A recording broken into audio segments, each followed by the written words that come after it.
नहीं आए। More over आपके कितने नंबर का एग्जामिनेशन होने वाला है आप वो भी नहीं जानते।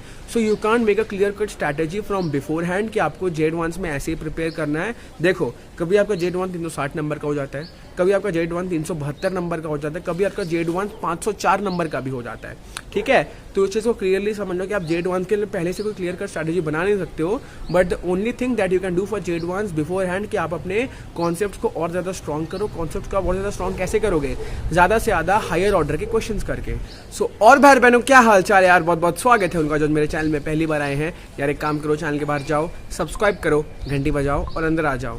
और जो मेरे चैनल में पहले भी आ चुके हैं यार, इसे तो अपना ही चैनल समझो। तो मुझे कमेंट सेक्शन में बहुत दिनों से लोग पूछ रहे थे कि हमारी जेड वन की स्ट्रैटेजी क्या रहनी चाहिए, जेई मेन की स्ट्रैटेजी क्या रहनी चाहिए, और उन दोनों में डिफरेंस क्या है, कितना ज़्यादा टफ होता है JEE main as compare to Z one. ठीक है, तो मैंने पहले भी आपको बोल के रखा है कि जेई मेन और जेड वन के बीच में डिफरेंस क्या है। ठीक है, तो लेवल ऑफ क्वेश्चंस उतने भी ज़्यादा टफ नहीं रहते जेड वन के। ठीक है, अगर मेरे को रेट करना बोलोगे मैं सिर्फ 10 में rating of difference of 0.5 to 1 ही दूंगा जेई मेन के लेवल के क्वेश्चन और जेड वन के लेवल के क्वेश्चन को। ठीक है, but the main difference comes in the marking scheme of JEE Mains and Z once, and also जो कंडीशंस आपके एक्स्ट्रा ऐड होते हैं जेड वंस में। ठीक है, देखो आप अगर जेई मेन्स में एक्सेल करना चाहते हो, आपके पास अगर स्पीड है, आपके पास एक एक्यूरेसी, अगर आपके पास बेसिक नॉलेज है क्लास 11th और क्लास 12th की एनसीईआरटी मैथमेटिक्स की, फिजिक्स की, केमिस्ट्री में आपको उसके अलावा कुछ नहीं चाहिए। मैथमेटिक्स में अगर आप एसके गोयल के लेवल 1 के क्वेश्चंस कर लोगे, आप डीसी पांडेकर फिजिक्स के लेवल 1 के क्वेश्चंस कर लोगे, आपके 99 परसेंटाइल आने से आपको कोई नहीं रोक सकता। ये पहली बात है। ठीक है,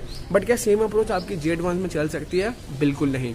अगर आपको जेड वन में एक्सेल करना है ना, देखो लेवल 1 से बात नहीं चलेगी। लेवल 1 में क्या है, आपका एक कॉन्सेप्ट आ रहा है, एक कॉन्सेप्ट यूज करके आप सीधा एक फॉर्मूला लगा रहे हो, आंसर आ जा रहा है। ठीक है, कई बार तो फॉर्मूला भी नहीं लगाना पड़ता है, आपका रियलाइजेशन से हो जाता है। बट जेड वन में देखो मैं आपको बता रहा हूँ क्या होगा। जैसे जेई मेंस में आपको एक क्वेश्चन दे दिया है, जेड वन में एक ही क्वेश्चन, उस एक क्वेश्चन का आपको एक और कंडीशन दिया जाएगा, उसमें फिर एक और कंडीशन लगा के आपको दिया जाएगा मल्टीपल चॉइस क्वेश्चन है, इनमें से कोई 3 आंसर सही रह सकते हैं और मैं डाल के देख लो कौन सा सही है।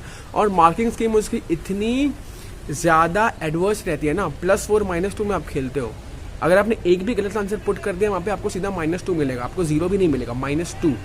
ठीक है, +4 -1 जेई मेन में आप तुक्का मार के भी आगे बढ़ सकते हो, बट जेड वंस में तुक्के का कॉन्सेप्ट एलिमिनेट करने के लिए वहाँ पे नेगेटिव मार्किंग इंड्यूस किया गया है, and in a way it's very very fair. Cool, देखो बात क्या इतनी सिंपल है कि आप अगर जेई मेन में लेवल 1 के क्वेश्चंस करके जा रहे हो, एचसी वर्मा के, उसके बाद डीसी पांडे के, या फिर आपके एसके गोयल के, that is enough. But JEE Mains में आपका सिर्फ और सिर्फ बेसिक्स चेक होता है। ठीक है, बेसिक्स आपको अगर जेड वंस में एक्सेल करना है, आपके पास एक क्लैरिटी ऑफ कॉन्सेप्ट रहना चाहिए। ठीक है, आपका कोई भी कॉन्सेप्ट उठा लो किसी भी टॉपिक से, आपके पास एक क्लियर कट कॉन्सेप्ट होना चाहिए, डेप्थ नॉलेज होना चाहिए। ठीक है, और आपके पास एक एबिलिटी रहना चाहिए 2 से ज़्यादा सिचुएशंस को मर्ज करने की। ठीक है, फॉर एग्जांपल आप जेई मेन में एक्सपेक्ट कर सकते हो कि आपका सिर्फ एक ही टॉपिक से क्वेश्चन आ रहा है तो 2 चीज़ों को मर्ज करके जनरली नहीं पूछा जाएगा। बट अगर आप जेई एडवांस से क्वेश्चन देखोगे, कभी कहीं भी आपका फुट इलेक्ट्रिक इफेक्ट से, कभी आपका कुछ रिलेट कर दिया, कभी आपका कुछ रिलेट कर दिया। ठीक है, तो आप इस चीज़ को क्लियरली समझ लो कि अगर आप जेड वंस के लिए अभी प्रैक्टिस अभी से चालू करना चाहते हो, लेवल 1 क्वेश्चन से बात नहीं चलने वाली है, आपको थोड़े ऊपर लेवल के क्वेश्चंस करने पड़ेंगे।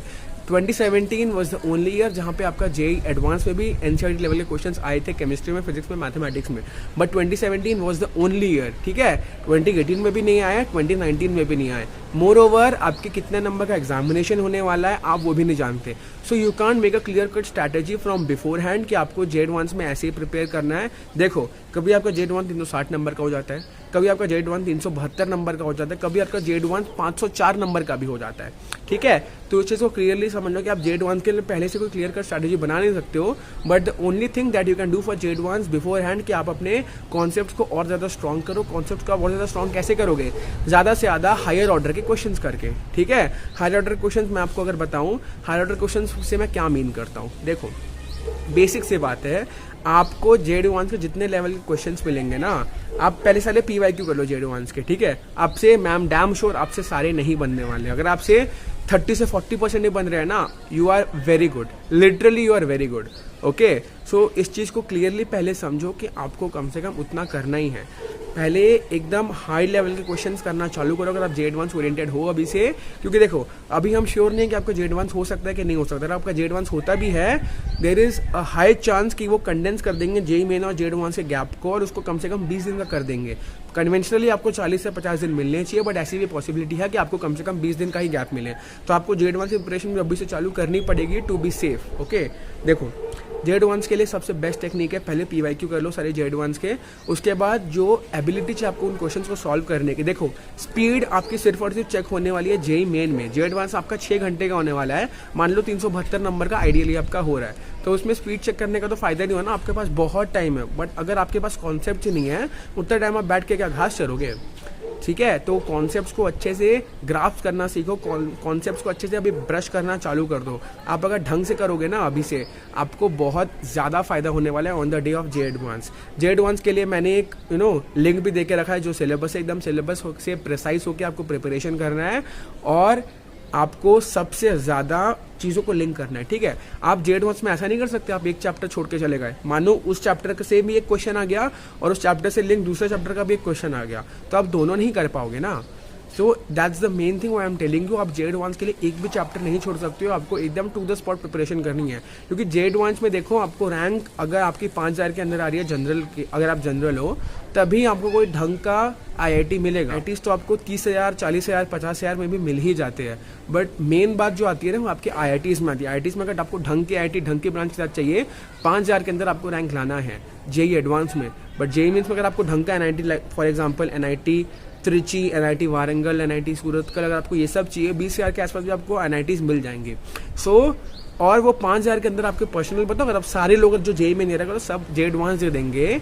You have to have a percentile of greater than 99.5। ठीक है, तो जो लोग 98 और 97 में जेई में जनवरी सेशन में, बहुत तैयारी करनी है आपको उस 5,000 में घुसने के लिए। ऐसे नहीं घुस जाओगे, आप बोलोगे मैं मेहनत बहुत कर रहा हूँ, सिर्फ मेहनत करने से बात नहीं चलेगी, आपको स्मार्ट मेहनत करनी पड़ेगी। ठीक है, चीज़ों को आपको उस नज़रिए से देखना है जहाँ पे आप ऐसा बोल सको कि हाँ इस नज़रिए से और कोई नहीं देख पा रहा है और ये नज़रिया मुझे ज़रूर हेल्प करेगा जेई एडवांस के दिन में। ओके, ये बोलने से नहीं बात चलेगी यार जेई मेन के लिए कौन पढ़ता है, जेई एडवांस के लिए मेहनत करेंगे। देखो जो डायरेक्टली जेई मेन के लिए कॉन्सेप्ट बिल्ड कर रहा है ना, उसी कॉन्सेप्ट को बिल्ड करके वो इम्प्रोवाइज करके जेई एडवांस में अच्छा कर सकता है। So this is the one thing that you have to keep in mind. और जेई एडवांस के लिए पीवाईक्यू बहुत इंपॉर्टेंट है और उसके साथ साथ इन डेप्थ नॉलेज हर एक चैप्टर की बहुत ज़रूरत है। Multiple choice, multiple correct answers करना चालू कर दो, वही करोगे तो आपको एक प्रैक्टिस पड़ेगा और उसके बाद जितने भी हाई लेवल ऑर्डर क्वेश्चंस हैं उनको करना मत भूलना। ठीक है, so this was all from my side. अब समय आ गया आप सबसे अलविदा लेने का। अलविदा।